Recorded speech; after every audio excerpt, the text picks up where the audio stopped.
Hey everybody, welcome back to Spare Time. Today we're going to be finishing up a long-awaited video, or at least for me it was a long-awaited video, and that is the cowl for the Batman mask. As you can see, there's two, because this one was a fail. This is why it took so long. I got a lopsided face right there. Anyway, what this essentially is basically a cardboard and hot glue cowl I made from a video on another YouTuber's channel, link in the description, check them out, it's really cool.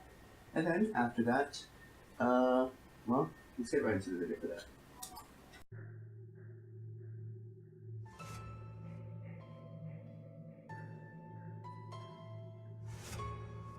First step is to take the cardboard cowl and to lay it on some tissue paper. Take a pen and trace around the cowl itself like so we get a nice pattern of the cowl itself.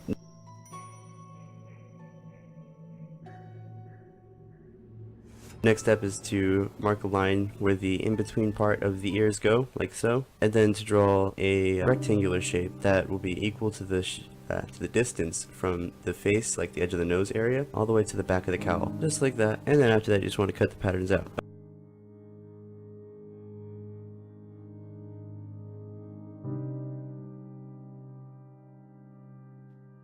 Another little thing I did for the cowl was to add two foam triangles, and that just adds to the angry expression on his face. So when the fabric's over it, like so, you can actually see the eyebrow expression. And that just kind of adds to the emotion of the mask. Now I'm going to show you where all the pieces go together, and this long rectangular piece right there, you can see its shape. It's kind of like a diamond with a little flat edge right there. The flat edge of the fabric is supposed to go over the nose right there, and the curved edge is supposed to curl into the back, if that makes sense. And then there's a little skinny portion so it can fit in between the ears nicely, and then it kind of flares out towards the face to kind of make sure that I can fit around to the mask. And then you just kind of want to test it out, and if so, cut away a little bit. And then you can place the first piece, which is the profile of the mask that we made. And I'm making a little notch right there so I could see where the face ends of the cowl. So I line up the two pieces together.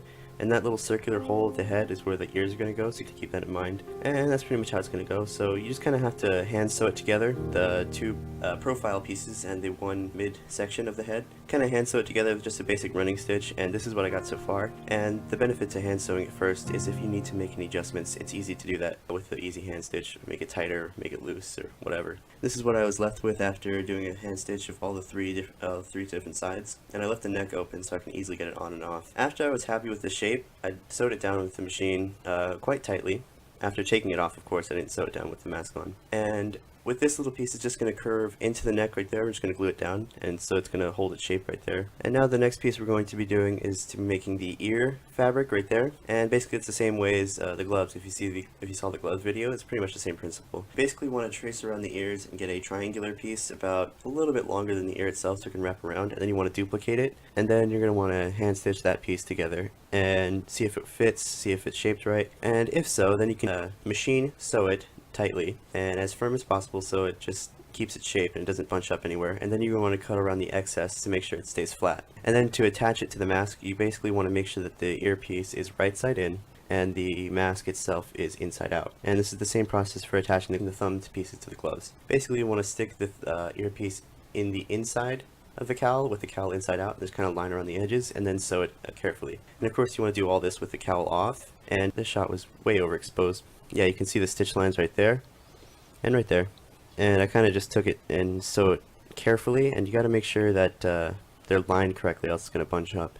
Anyway, next portion is just to hot glue the pieces down, poke in some eye holes, and then hot glue the cheek pieces over the cowl like so, close up the neck hole, and we're done. So let's get right onto that. Alright, so I glued down the nose piece and the cheek pieces because I thought those would be the easiest. You didn't really need to see that. But I have one eye hole done, and to do the eye hole, basically what you're going to have to do is you're going to want to poke into it, like so. Actually, you're going to want to hot glue it down first. You basically just want to hot glue around the edge of the cowl really carefully, and then you just want to use two fingers and poke into the eye hole like that, and then kind of curve around like that just to make sure it's glued down.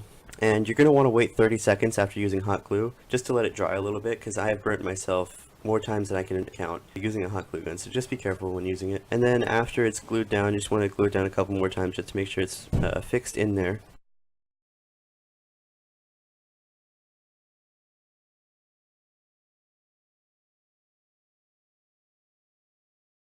Once it's all glued down, the next step is to just cut away fabric that's left on the inside of the mask, and you want to do this carefully, making sure not to cut your fingers or part of the cowl, because that would suck.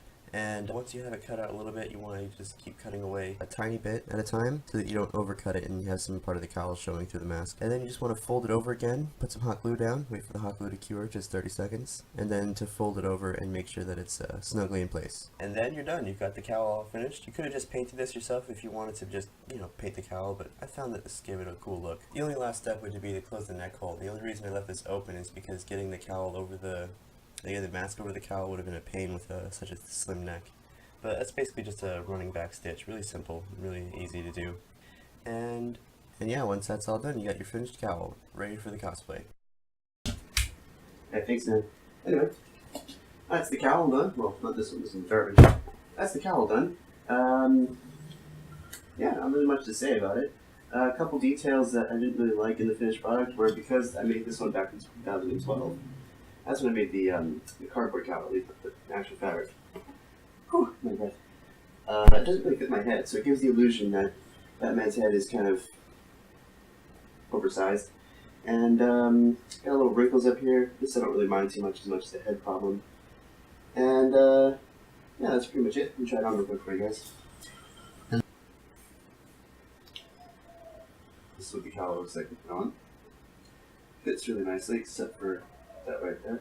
This I didn't finish up yet, but that'll be in a future video. I'll show you guys when it finished. Visibility is pretty good, at least for mine. More videos in this series coming out very soon. And if you'd like to see any other costumes, please let me know in the comments below. And until then, I'm Batman. I'll see you guys next time. Let's go.